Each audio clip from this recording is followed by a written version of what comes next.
आपदामपहर्तारं दातारं सर्वसम्पदां लोकाभिरामं श्रीरामं भूयो भूयो नमाम्यहम्।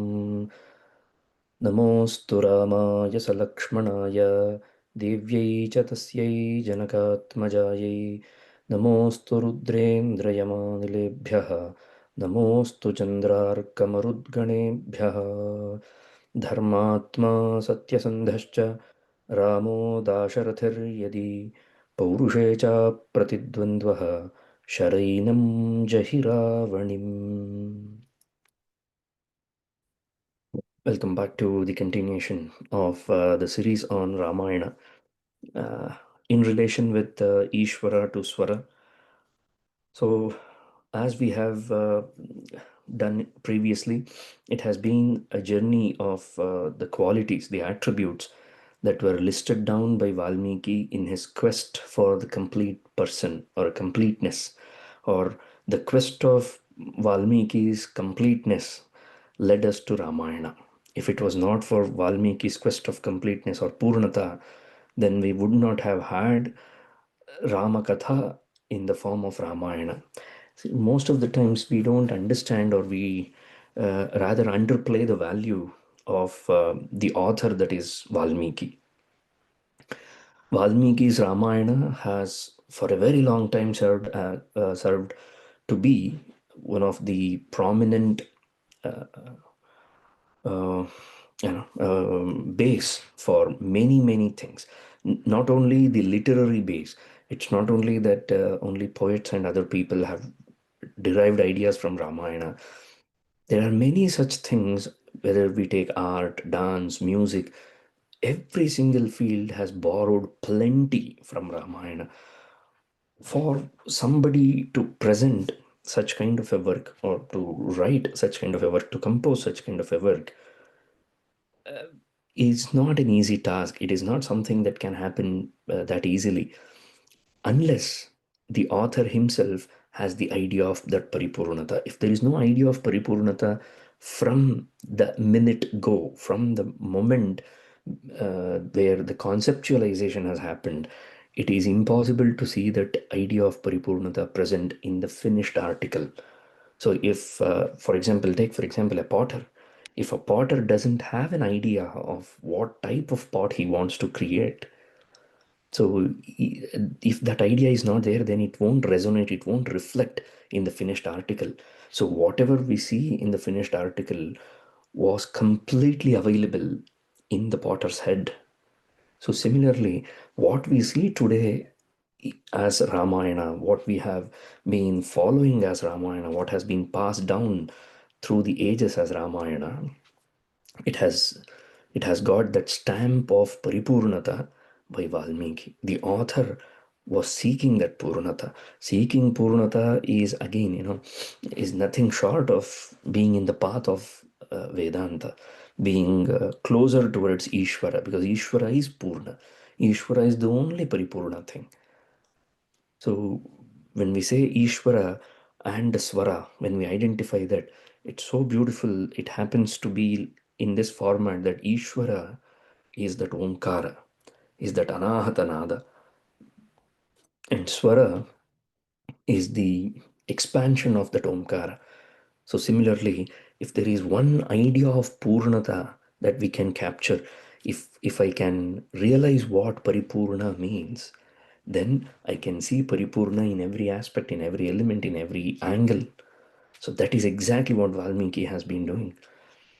If we want to summarize the whole concept of our Upanishads, especially our Upanishads and our darshanas, it is very simple.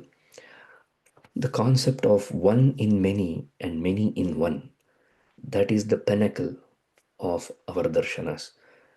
Throughout our darshanas, this is what we tend to see, this is what we get to witness, that we see that one in many and we see many in one. That's what makes this entire journey worthwhile. So in the same way, now Valmiki, when he questioned, you have to see the beginning and the end of Ramayana, then we will get the whole picture whether Valmiki was true to his quest of Paripurnata.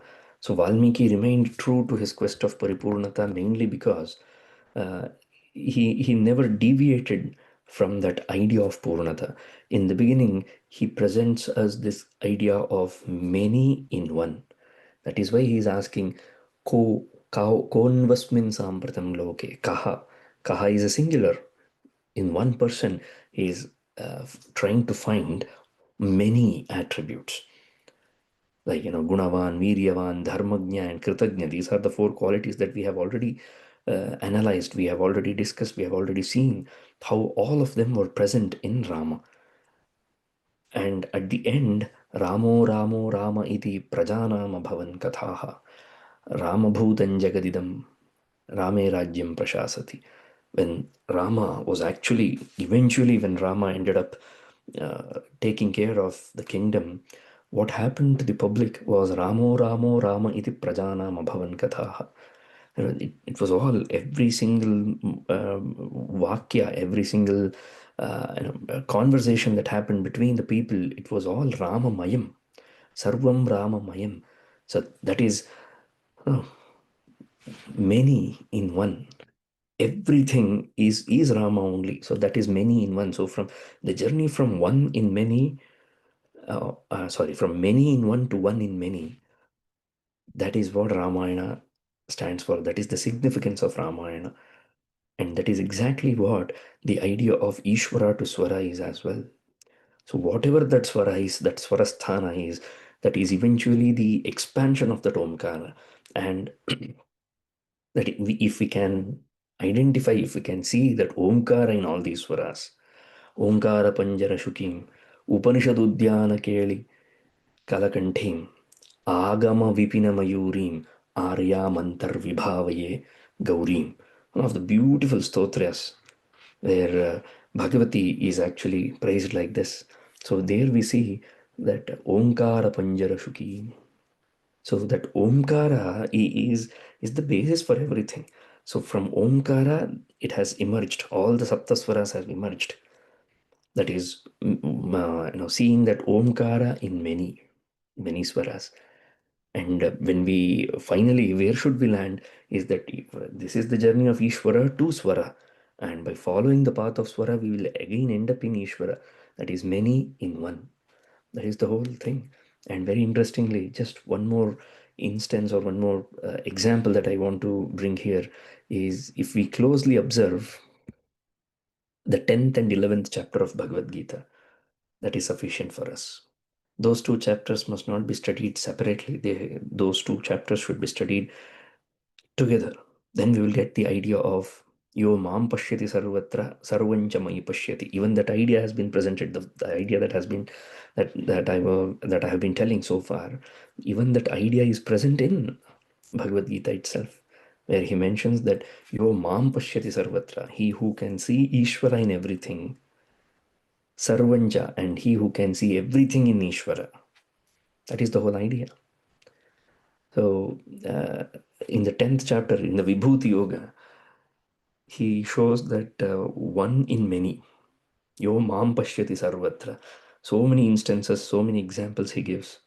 Rutunam kusumakraha aksharanam akarosmi ashvatha sarva vrikshanam. So many different types of examples he gives. So that is one in many, and then many in one in Vishwarupa. Everything condensed in one form. That is Paramatma. So similarly, throughout our Bharatiya Shastras and Itihasas, anything that has come out of Veda, that which has followed the path of Veda, will definitely have this idea present in it. It cannot not have this idea. That is the whole point. Therefore, in Ramayana also we see that how these attributes, when we take a look at these attributes individually, it fascinates us. But what is our journey? What is it that we are trying to see here is all these attributes, we need to look at them in a different compartment. That's why we are picking one each at a time. But when we reach the pinnacle, when we reach the end of this course, what is it that we are trying to achieve? It's very simple. What we are trying to achieve is to see all of them in Rama.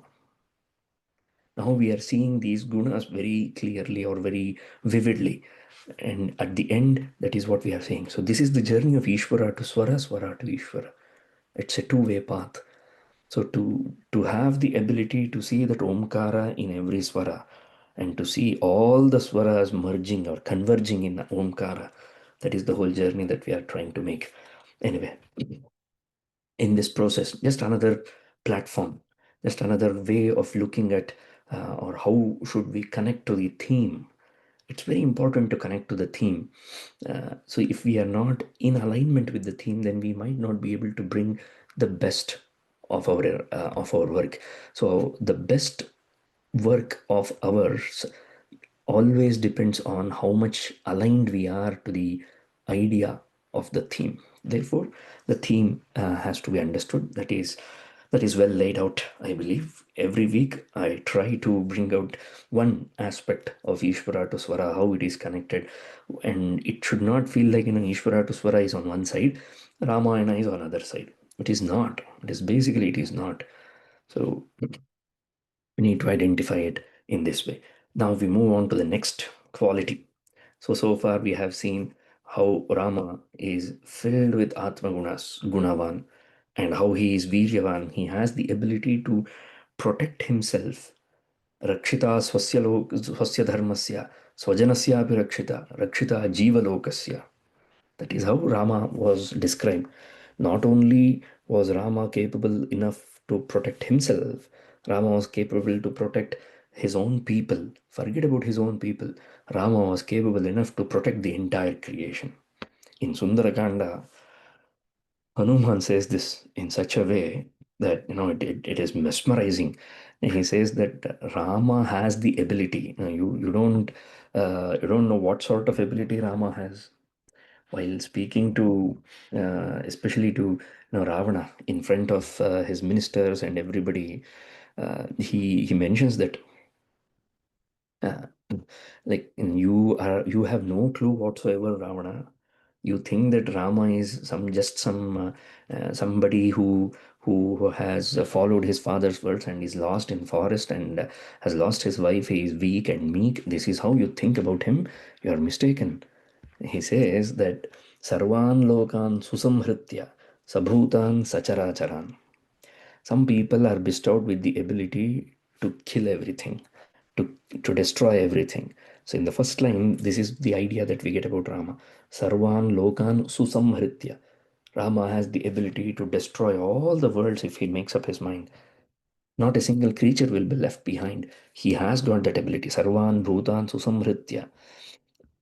And then Sabhutan Sacharacharan. It's not only the ones that are alive, but also the ones that are not alive as well. Immovable and movable, both Sthavara and Jangama. He has the ability to destroy all of them. But that is not where Rama's ability, Rama's Virya rests. Where does Rama's Virya rest? Rama's Virya rests in Punareva Tatha Srashtum Shakto Ramo Mahayashaha. Rama has the ability to reinvent. Rama has the ability to recreate all of them again. Now that is the true power. To destroy, anybody can. But to create whatever has been destroyed, or to possess the ability to destroy and create at the same time, that is the true mark of a great person. So that is what Rama is. That is what we understand from his Viryavan. And then Dharmagnaha. Dharmagnaha, he who understands the Dharma.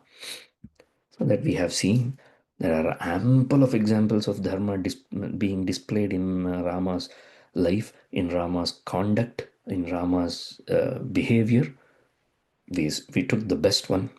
That was the conversation that happened between Rama and Vali, how he showcased his depth of Dharma Jnana, his knowledge, his understanding of Dharma, because the word was Dharmajna, he who knows the innate nature of Dharma, the intricacies of Dharma, he who understands Dharma to the core.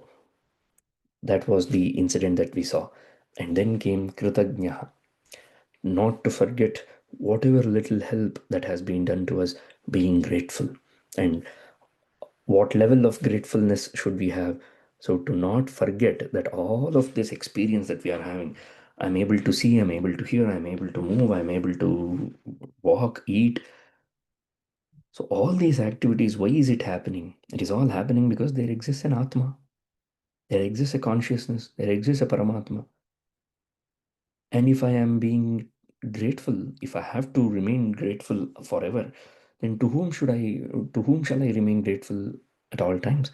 I shall remain grateful to Atma. So that is how we get deeply connected to Ishvara as well. We get deeply connected to Atma as well. That is the reason why it is known as Kritagnya. That ability is also called as Kritagnyata. So we saw these four attributes, and now we move on to the next one, the fifth one, Satyavakyaha. The word doesn't require any formal introduction.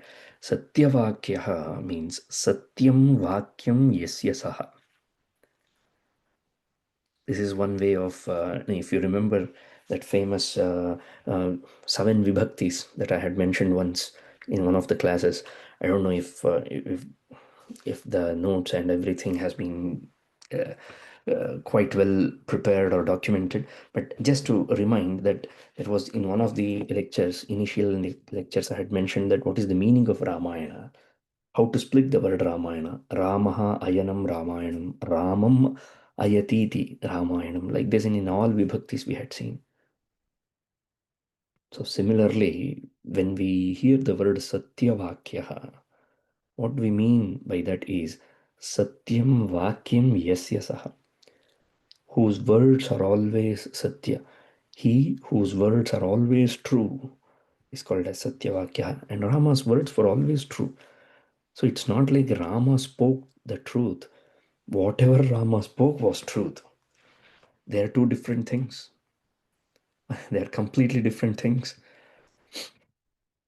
And then how many examples do we need to find in Ramayana? Or are there any examples of Rama's Satyavakyata? Because usually what happens is there are so many qualities in Rama that hardly one or two gets highlighted, like Maryada Purushottama or Pitruvakya Paripalaka. So these are some of the gunas that get highlighted. And our way of highlighting those gunas are also very unique because we think that these qualities exist only in Rama, that's why we are highlighting it, or predominantly existing in Rama, that's why we are highlighting it. Whereas when it comes to Satya, we think that Harishchandra is is a notch ahead, is miles ahead in the list. He might be. In our mind, let him be. I mean, there is no arguing against Harishchandra's Satyavakyata. But that doesn't take away the fact that Rama's Satyavakyata is any less. Because Rama's Satyavakyata is also beyond our imagination. So, a couple of examples, a couple of episodes where we will find Rama's Satyavakyata. One where Rama spoke only the truth. For that, I'll quote one episode. And whatever Rama spoke was truth. For that, I'll speak another episode. So both very famous episodes. We are all aware of it. So now, first one is whatever Rama spoke was the truth.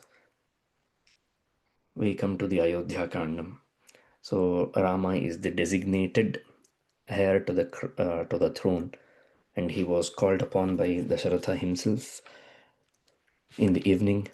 And then Dasharatha told him that you are going to be coronated as the king of Ayodhya tomorrow. And he calls upon Vasishtha to lead him through the procedure. So there are supposed to be certain procedures that he needs to follow. So he was told, he was given instructions by none other than Vasishtha himself that how Jitendriyatvam and all those things have to be maintained. This is one of the most striking points that are missing nowadays. We usually think that the day before a festival or some event is happening is when we tend to kind of lose that grip over our routine. or we become way too aloof, or we think that this is a festive moment, so we can do whatever we want. That is not the idea. That is not at all the idea. Then what is the idea? That there should be adhashya, brahmacharyam. So Vasishtha gives a long list. Now, this is how you need to be. Upavasa was very important. So Rama was told by Vasishtha that you need to keep upavasa firstly, and adhashaya, no sleeping on the bed, you have to sleep on the floor. And then brahmacharyam, you have to maintain that brahmacharyam for this entire day. Then he also gave him certain insights that, see, from tomorrow onwards, once you get crowned as the king of Ayodhya, you may already know what are your duties and responsibilities. Okay. Even if you know what are your duties and responsibilities, it is still very important for you to hear it from a guru. So when those of us who have studied Samskrita literature, they get fascinated by the fact that in Bana's Kadambari there is an episode called as Shukanasa Upadesha. Shukanasa was a mantri. Shukanasa, he gives some upadesha to Chandrapida. Chandrapida was a young king, a prince basically.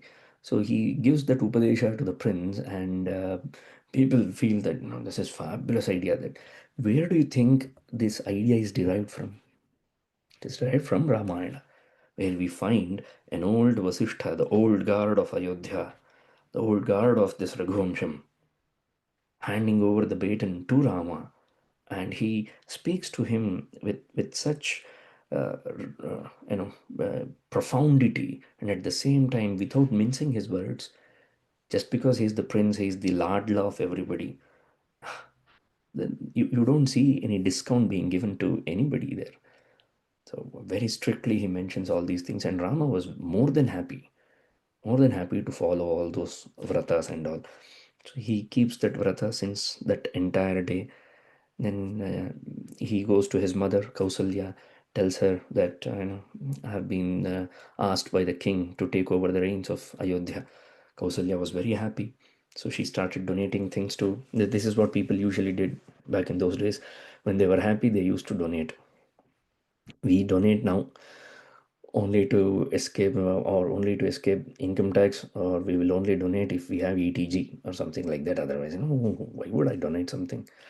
But this is our idea, contrasting views. But no, dana is something that should come inherent to us. It is very natural to us. It's a natural condition. So Kausalya was giving, and this caught the eye of some lady, some random lady whose name was Manthara. So Manthara was the handmaiden for Kaikeyi. Kaikeyi was unaware of all these facts. She was busy in her own world. Manthara saw this, and why is Kausalya giving away all these gifts to people? So she could not inquire Kausalya directly. So she went to the people who received gifts. So she asked them, why did you receive these gifts? And they said that, have you not heard? Rama is being coronated as the king of Ayodhya tomorrow. That's why Rama Mata, that is Kausalya, is very happy and she has gifted us this. Oh, is it so? That a typical fake smile. Oh, congratulations! I'm very happy for you. Like, yeah. And people tell you that, लीजिए मुंह मीठा कीजिए, तोड़ी sweet तोड़ी, promotion आयतो नहीं. Oh, that congratulations. You don't mean it. Deep down, you don't mean it. ಅದು ಹೆಂಗೆ ನನ್ನ ಬಿಟ್ಟು ಇವನಿಗೆ ಸಿಕ್ಬಿಡ್ತು. This is what usually we mean it from the bottom of our heart. But still, we pretend to enjoy it. We pretend to say it, and we go ahead and say that, congratulations. And also similarly, a typical modern day dynamic that we see in the social conversations. Manthara said that, and she goes directly to Kaikeyi. Kaikeyi was busy doing her own work and busy in her own world, in her fancy world, and she Manthara speaks to Kaikeyi very strongly. Are you even aware that what is going on around you? No, I'm not. So Manthara reveals the news that Rama is being coronated as the king of Ayodhya. Kaikeyi's joy was did not have any bound. You know, she was so happy. Kaikeyi was very happy hearing that Rama is going to be named as the next king of Ayodhya. She was very happy. And that did not go well with Manthara. She was like, "What is wrong with you?" So then we know the story. So Manthara tried to convince her, but Kaikeyi was not convinced initially. It took 3 to 4 rounds of conversation. The dialogue goes on for several chapters. It runs to several chapters in Valmiki Ramayana.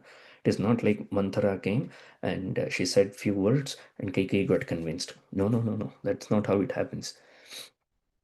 Kaikeyi becomes very happy and Kaikeyi, hands over some gifts to Manthara as well. And she's like, no, I'm not seeking this gift from you. And then the actual vicious thing happens by the courtesy of Manthara, and Kaikeyi gets convinced that Rama should not get whatever may happen. Rama should not get the throne because it is a threat to my son.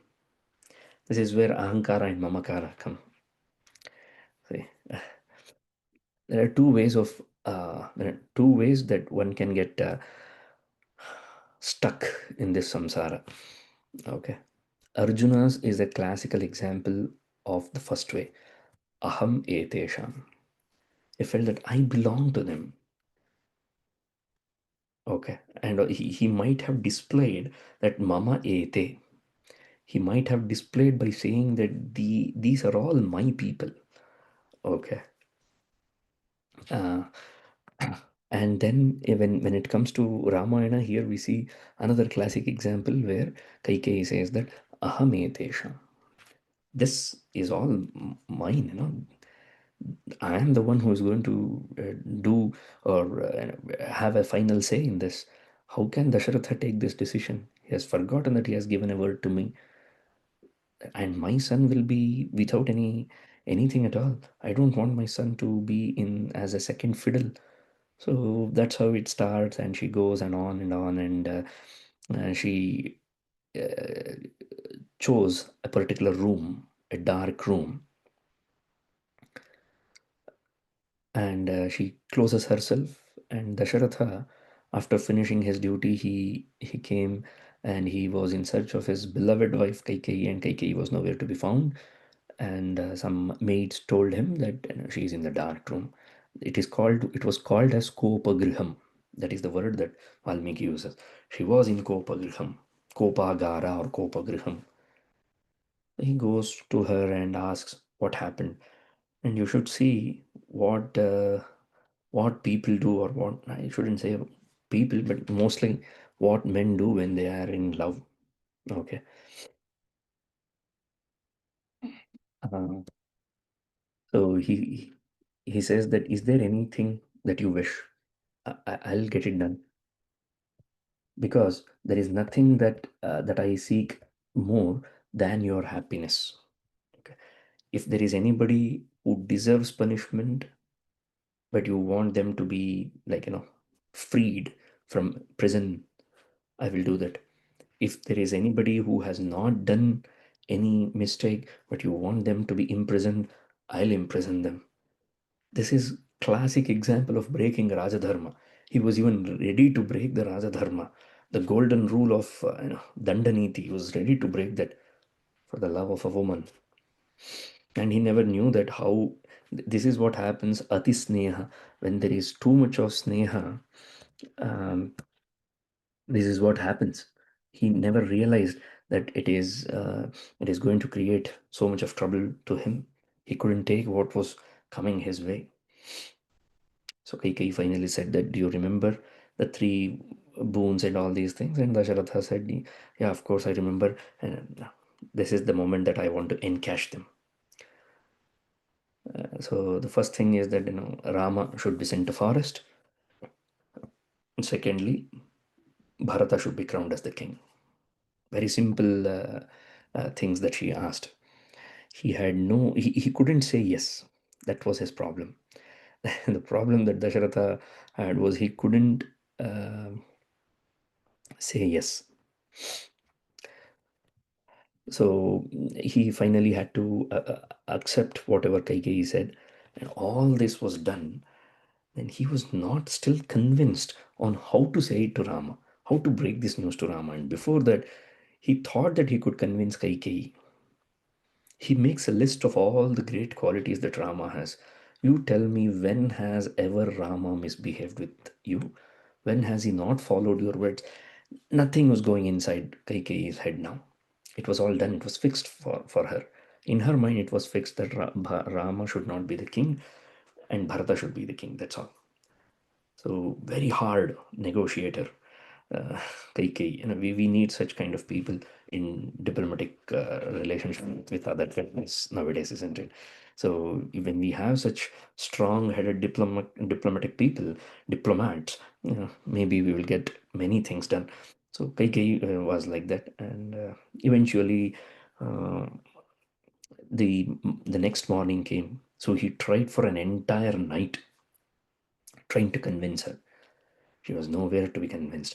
See, he begged her, he scolded her, he like he spoke, like he disowned her. So many things happened, but still, it was not happening. It was not happening for him. There was no way that he could convince Kaikei. So finally, the next morning, on the day when Rama was supposed to be crowned as the king of Ayodhya, it came. And Sumantra was there waiting for the king's orders. But Sumantra was surprised to see that the king is not yet out of his bed. That rarely happens. And that too on a day like this, which he himself has decided. How can he do this? So he was not very convinced with whatever was happening there. So he couldn't believe it. And finally, Sumandra goes inside because he had security clearance. So he goes inside and he sees Dasharatha being in a very bad state. And he asked that, is everything okay? Have you come down with any fever or something? He said, no, no, no, nothing like that. Can you bring Rama? That's all he could speak, because Kaikeyi had convinced that it is you who are going to tell your son and all those things. But eventually, Dasharatha couldn't say this. I mean, he tried several times to say this to Rama, but he couldn't muster courage to say those words because he kept falling unconscious many a times. Anyway, Sumantra went to bring Rama. Sumantra brought Rama. This is where we find what Rama is. Okay. So he goes and sees Kaikeyi. Along with Kaikeyi, he also saw uh, Dasharatha, his father. He touched his feet, and he kind of took his blessings. There was no response from Dasharatha. He couldn't muster the courage to speak up. Uh, so therefore he couldn't say anything, and it was very surprising to Rama because never ever has this happened before. Every time Rama has touched his father's feet, Dasharatha has blessed him. This time there was no word from him. Now the Rama got seriously upset, not with his father. See, this is the difference. Rama did not get upset with his father. Rama was surprised that, have I done anything wrong? Have I done anything to offend my father? Is that why he is not talking to me? This is what Rama actually thought. And he asked him. There was no response from Dasharatha either. Then eventually he turned to Kaikeyi. You are his most beloved wife. And I think you should be knowing that, have I done anything wrong? Did I misbehave, or did I do anything bad that Dasharatha is so upset with me? Can you please let me know what is it that is bothering my father, the king? Kaikeyi saw, now her eyes kept on moving from Rama to Dasharatha, Dasharatha to Rama. She waited that Dasharatha will break the news, but he couldn't. So finally, Kaikeyi herself said, your father has decided that you will be relieved of your duties as the crowned prince of Ayodhya or the designated prince of Ayodhya. So, from immediate effect, with immediate effect, you are supposed to go to forest for 14 years, and Bharata shall be named as the designated king of Ayodhya. He was very happy. And to everybody's surprise, I mean, thousands of years have crossed, thousands of years have passed, and even to this day, it is a surprising fact that Rama was happy after hearing this. How could he be? Because he was Rama. He was happy. He said that um, if it is for the sake of my brothers, I could give my life. राज्य क्या राज्य ಏನಂತದ್ರಲ್ಲಿ ಅಂತ he is not like राज्य कौन सी बड़ी बात है राज गद्दी कौन सी बड़ी बात है so I could have given my life for my brothers and it's only for Bharata. Bharata is a great person. I like him very much and like him in the sense it's not like it's better if it goes to a person that I like the most. Not in that order, not in that sense. What he meant is he deserves to be the king. He has all the good qualities to be a king. Therefore, it's completely fine. And also, if if the king has decided, who am I to say no to it? So yes, I will go. That's all. He just agreed. He just nodded his head. Okay, fine. But before going, I want to take the blessings of my father. And why is he not speaking? All I want is let my father speak to me a couple of words. Dasharatha couldn't. It is at this time when Kaikeyi became quite anxious and that uneasiness was creeping in Kaikeyi. Just like how at times when the story is dragged a little bit, like how I have done, purposefully I have done this. Okay, like the story is being dragged a little bit slower side. She was becoming very anxious. She's like, is he trying to pull a rabbit out of his hat? Is Rama trying to play any trick here? Like garner some sympathy from Dasharatha, and maybe in the absence of Dasharatha, and now that Rama is still there, maybe he will be crowned as king. So she was very, very good in terms of politics. You see, the modern day politics. If I have to say, you have to first eliminate the threat, and then you can instate. Then you can bring in the person whom you want to be the king. So she was not very sure about Rama's words. A foolish lady. She was not sure about Rama's words.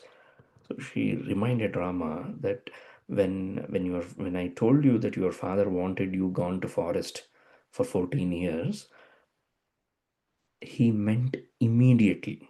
By immediately I mean right now. Not anytime sooner, not tomorrow, not today evening, right now. This is where we find Rama's Satyavakyata. Now Rama says to Kaikeyi that Nahamarthaparo Devi.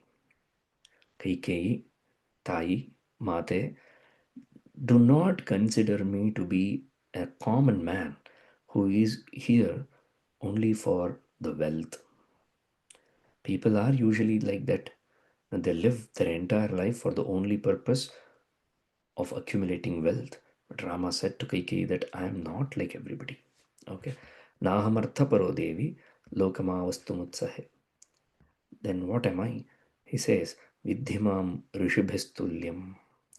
Consider me to be similar to a rishi. Satye Dharme Pratishthitam. So I am firmly located in Satya and Dharma. Or I am firmly located in Dharma. What is the name of the Dharma that I am firm, that I am quite firm? Satya. Satya is my dharma, is what Rama meant. We have heard that famous poem, you know, Satyave Namatayi Tande, Satyave Nama Bandhu Balaga, the famous Kannada poem back in the days. So Rama was like that. So I'm here for the purpose of following dharma. I am nothing but dharma. If you dissect me, you will find only dharma.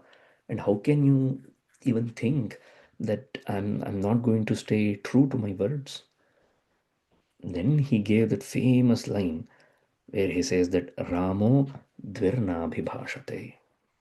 Remember that Rama doesn't speak twice. So what does he mean by Rama doesn't speak twice? He means that if Rama has given his word, it means that it is definitely going to come true. You should not have any doubt about it. So whatever I speak is the truth. If I have spoken it, it means that it is definitely going to happen. That is the meaning of the word Satya. Usually our style is that first I explain what is the meaning of the word Satya and then we go on to the episode. But today it's a slightly different approach. When we say Satya, what is the definition of Satya? The definition of Satya is that which remains the same in all three phases of time. Trikalika Badha. Trikaleshu, in all three phases of time, it remains unchanged. Trikalabadhitam Satyam. In all three stages of time, in all three phases of past, present, and future, it should not change. It should remain the same. That is called as Satya. So, what is Satya then? Paramatma is Satya, Ishvara is Satya, Dharma is Satya. Therefore, when that Satya is there within us, only that when we have that Satya in us, it can come out in words as well. We can't manufacture something which we do not have within us. We can't imagine something that we haven't experienced before. It's a golden rule. It's everybody, it's like common sense. So if I have not experienced something, then I cannot imagine that. We may think that imagination is something that runs wild and I can create new things. Until and unless I have experienced it, I cannot imagine it. Rama was in that Ishvara Bhava. Rama was in that Paramadharma. He was a Paramadharmika. He was always grateful to that Atma Tattva. Therefore, he could also speak. See, Dharmagnya, Kritagnya, and Satyavakya, they talk about the Trikarana Shuddhi as well.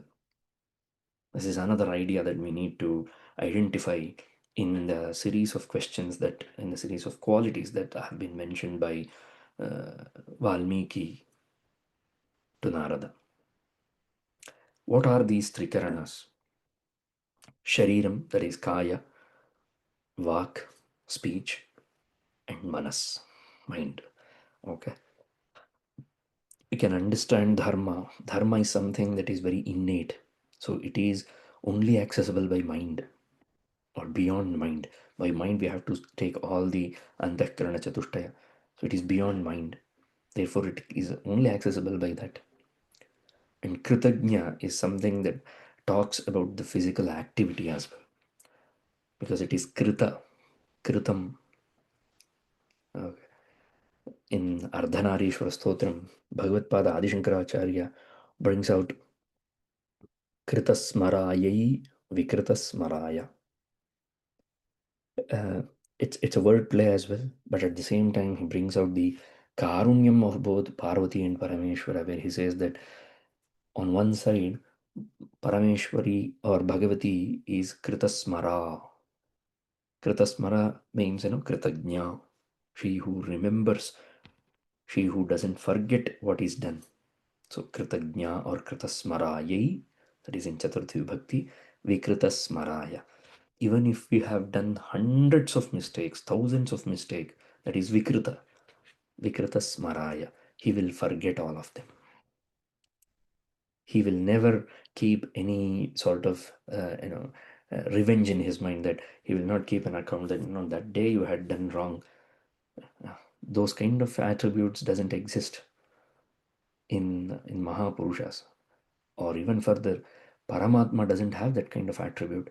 Paramatma always is compassionate. So that's why Vikrita Smaraya. Even if we do anything wrong to him, he will forgive us.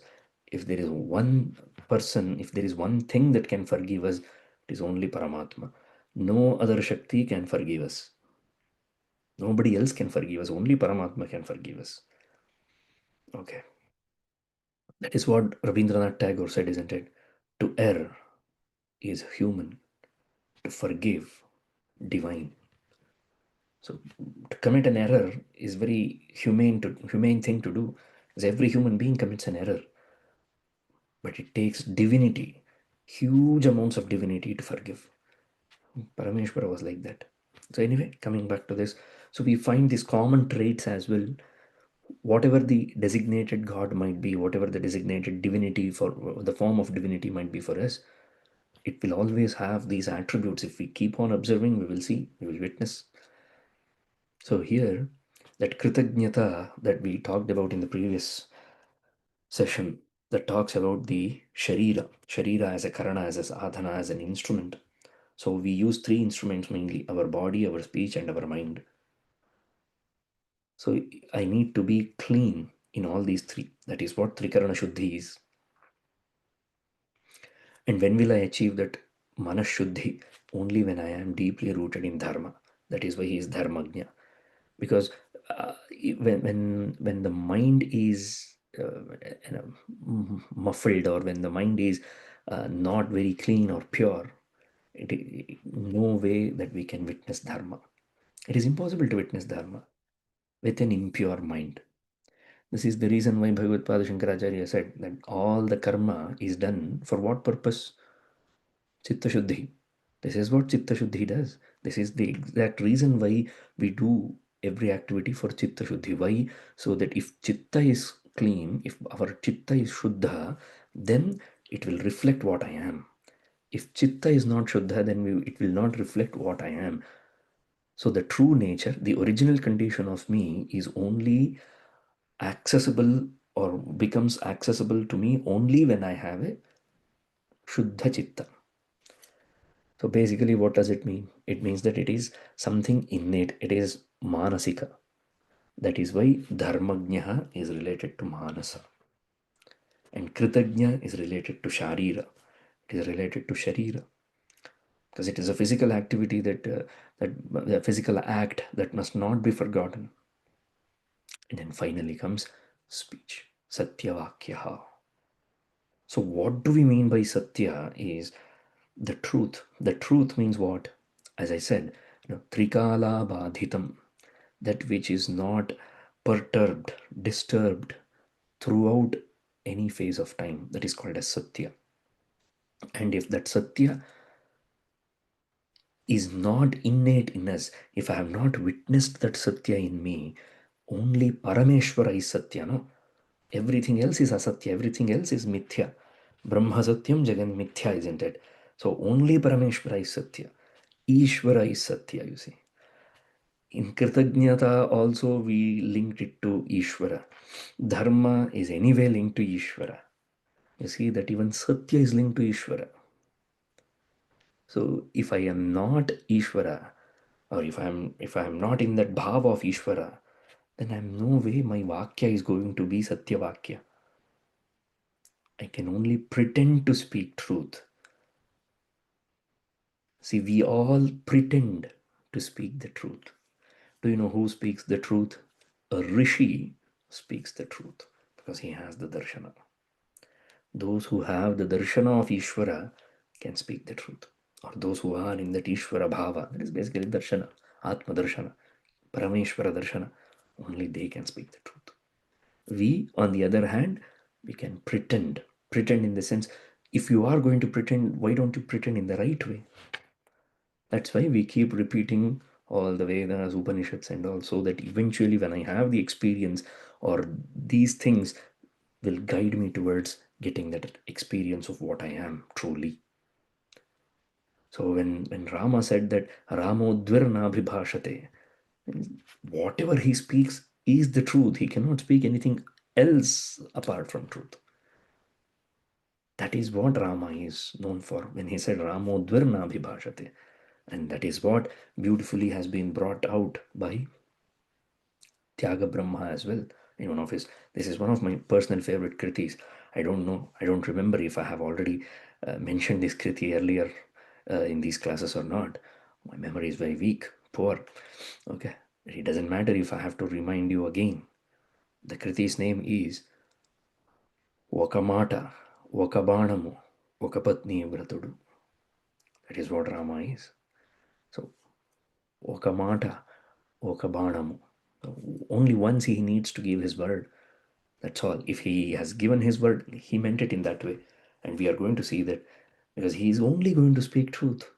So, this is the first level, highest level of Satyavakya is this, that whatever I speak is Satya. Because if I am not Satya, then I cannot speak Satya. If I do not have the idea, I cannot create that thing.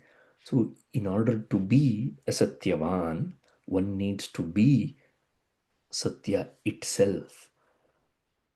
If I have to do the archana of a deity, what is the first qualification required to do the archana of a deity, you ask? Deho devaliyah proktah, jivo devas sanatana, tejayad ajnana nirmalyam. Leave all these behind. What is the last line? Soham bhavena pujayet. What do you mean by Soham bhavena pujayet? This is what Soham bhava is. That I am not different from the deity. That there is no dvaita. Harihara dvaitatmika shashwati. That is what Bhagavad Pada says in one of his stotras. So that advaitatmika bhakti should be there. Bhakti means oneness. Vibhakti means separatedness. So bhakti is always one. Bhakti cannot be two. Bhakti can always be one. By virtue, by the very meaning of the word, by the very literal meaning of the word, bhakti means to be one. Because he was Satya himself, because he was Parameshwara himself, whatever he spoke was Satyavakya. This is one episode. The second episode where we find Rama's Satyavakyata is very interesting. There are many places. I can also give you the example of, I'll just lead you to that example, but I don't want to speak that example because that for some people, for some rational minds, it may seem like, quite obvious for an example, where he gave his word to Sugriva and he followed up his words. That is usually the kind of quality that you expect from Rama. However, I'm acknowledging that episode, which can also be brought under the aegis of Satyavakyata of Rama. There is one more incident where usually we don't tend to see. That is the episode of Shurpanakha. It's very interesting that we find Rama's Satyavakyata in the Shurpanakha episode. Shurpanakha actually came in the form of a damsel and tried to flirt with Rama. She wanted to marry Rama, and Rama said that no, I'm a ekapatni vratastha, so I can't marry you. You can marry my brother Lakshmana, and it went on. But before that, as soon as Rama set his eyes on Shurpanakha, he saw her, and he knew very well that she is not what she appears to be. That is the power of Satya. That is the reason why I'm saying that it is abadhita. It is not, challenged by any sort of hurdles, any sort of appearances, any sort of masks. It is never challenged. It can see as it is. It can see what its true nature is, because the true nature is known as Satya. Only the true nature is known as Satya. Only the Dharma is Satya. And he could sense, he knew that she is not what she appears. And yet, Shurpanakha asked the whereabouts of Rama. Where are you from? Who is your father? Why are you here? What is she doing with you? Who is he? All these questions. He could have chosen to answer her or give her misinformation, which most of us think that he should have done. There is no need to tell the truth if a terrorist comes and asks you, isn't it? That is our understanding. On today's context, or in today's context, this is what our understanding is. But see, our dharma is so strong that deep down we have inherited these qualities. So it's not like we may not be at that level, but deep down we know that we can't lie. In order to lie, you have to challenge yourself, you have to change, you have to modify yourself quite a lot. Because to speak lie is not natural, but to speak truth is natural. Why? Because truth is the true nature of the self. That is why it comes naturally to us to speak the truth. So there, Rama reveals all the details that I am the son of Dasharatha, everything. And then Lakshmana, he looks at Rama in a very perplexed manner. He said that why did you reveal all the details to her, despite knowing that she did not mean well? And there comes Rama's words, which will shock you. He says that one should not lie at any place, okay, let alone lie in front of a woman. He says these exact words.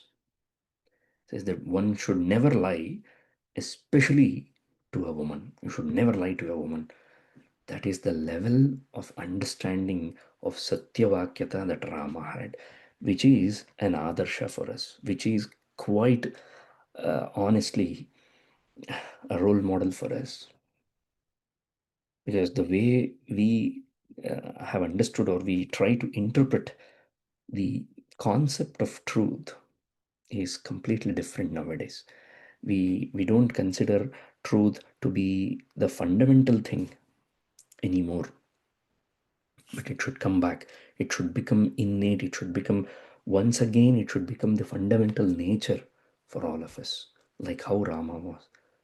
So many chances were there for him to lie, whether it was Kabandha, whether it was Viradha, whoever, whenever asked him, he never lied. He spoke the truth. He was not worried about the consequences. We are worried about the consequences. What if I say the truth? What if I speak the truth and it turns out to be bad for me later? You don't have to care for the consequences. You just have to speak the truth. That's all. That is what Satyavakya means. That is how Rama was. And this is the highest form of quality, highest form of attribute that one can possess. And honestly, this Satyavakyata has almost faded away from the society. It's very difficult to bring it back. Practically, it is very difficult to bring it back because it is kind of fun to not speak the truth nowadays. We have made it to seem so, or we have made it to look like that. And unfortunately, we tend to believe or we consider that it is okay. It is okay to lie once in a while. I mean, I only meant it as fun. No, it is not. It is definitely not. Whenever it is, when whatever the situation might be, one has to speak the truth. There is no other option. And to even consider that there could be an option itself showcases that we are not on the right path of Satya or Dharma. That is the point that I wanted to highlight today.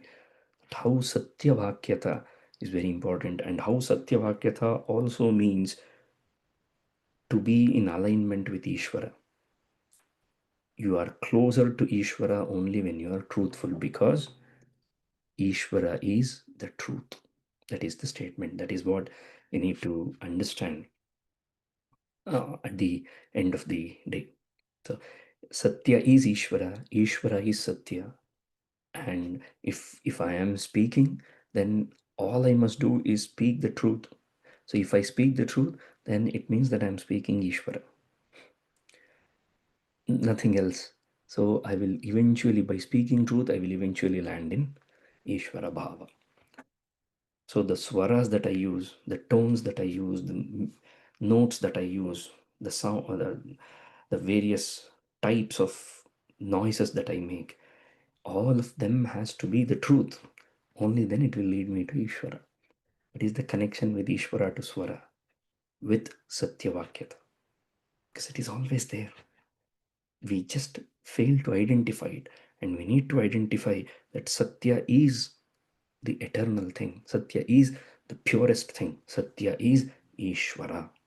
If we become aware of the fact that Satya is Ishvara, then we would never lie.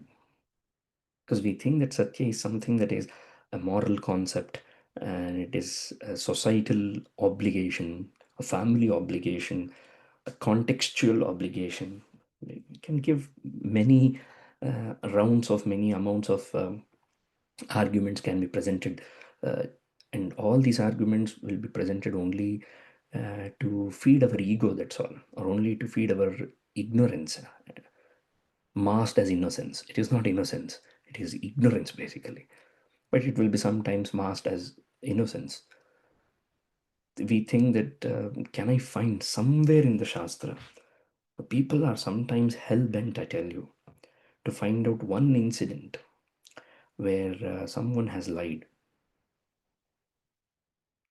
uh, for the sake of protecting some other thing. So if we find one such example, what we are going to do is we are going to quote that example at all times, and we are going to use that argument as an escape route. You know, he did that. I'm also doing the same. This is also one of the reasons why many people cannot stay with Rama for a very long time. जय श्री राम बोलने से नहीं होता है भाई साहब. ना ना, ಇಲ್ಲಿರಬೇಕು ರಾಮ ಅಲ್ಲ. ಜೈ ಶ್ರೀರಾಮ್ ಅಂತ ಹೇಳೋದ್ರಿಂದ ಆಗಲ್ಲ ಅಲ್ಲ. The Rama Tattva, the concept of Rama, the idea of Rama should be here. So if I am going to be a Rama Bhakta, again, Bhakti, as I said, Bhakti is oneness. So if I am going to be Rama Bhakta, the very statement is equal to or is synonymous with the fact that I am going to be Rama, not like Rama, to be Rama. And in order to be Rama, I need to have these qualities. Do I have Satyavakyata? Am I truthful? Do I always speak the truth? Whatever I spoke, is that truth? That's the question that we need to ask. It's a lot for introspecting. So I'll conclude today's talk by just highlighting the important facts that we just discussed in today's class. First and foremost, we saw the Trikaranas, what is the connection in this order: Dharmagnya, Kritagnya, and Satyavakya. Okay, all three of them put together, it will lead us to Trikarana Shuddhi. So we should always have the Trikarana Shuddhi. Trikarana Shuddhi is Kayena, Vacha, Manasa. Okay, that Trikarana. And then we saw the two meanings of the word Satyavakya, where whatever we speak, whatever he spoke is Satya, because he is Satya. When we are in that form, we can, whatever I do will also be in that form. It's like, being in state of mud. So whatever you create out of that mud will always remain the mud only. It won't change its property. Satya should be the property. Okay, that is Satyavakya. Satyam Vakyam. Yes, yes. And then the second one is to speak the truth at all times as well. Like, for example, the words that he spoke to Shurpanakha, where he did not lie. Even when there is a chance to lie, you should not lie. That highlights the importance of Satyavakyata of Rama. With these concluding remarks, I would like to end the talk here today. And if there are any questions, we can take a couple of questions. And at the same time, it's been quite a long number of talks, I believe, so far. I do not ask for any assignments or any feedback until I reach a place where I feel that I can demand them. So because until then, I sincerely hope that I will be fed back by them. But so far, there has not been that much of interactions in terms of uh, feedback or anything, barring a couple of examples where someone has prepared a notes or something like that. hopefully, at least from now onwards, we will see more activity in these regards. By hoping so, I'll like to conclude the talk here. If there are any questions, we can take a couple of questions now. Sir had asked about an example for Kritagnyata. Whatever he asked, the homework can be posted in the WhatsApp group so he can see that you're actually listening and you're not just turned on and walked away somewhere. So please post it in the WhatsApp group.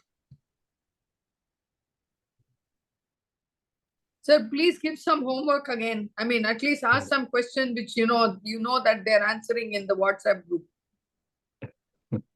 Yeah, I'll immediately after the class, I will post the question in the group for today's class as well. Because this needs to become more interactive, is what I believe. It has become like, one-way traffic, too much Yeah, of I one-way think traffic. maybe from next week we'll see if we can make them everybody a panelist so that my only worry is if somebody starts turning on, off, and all that, it becomes a major disturbance. I know.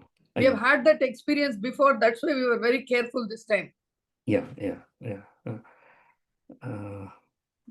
But They okay, can anyway, still respond in the chat box if they want to. They can always ask questions there. And that's yeah. why we have the WhatsApp group also. Yeah.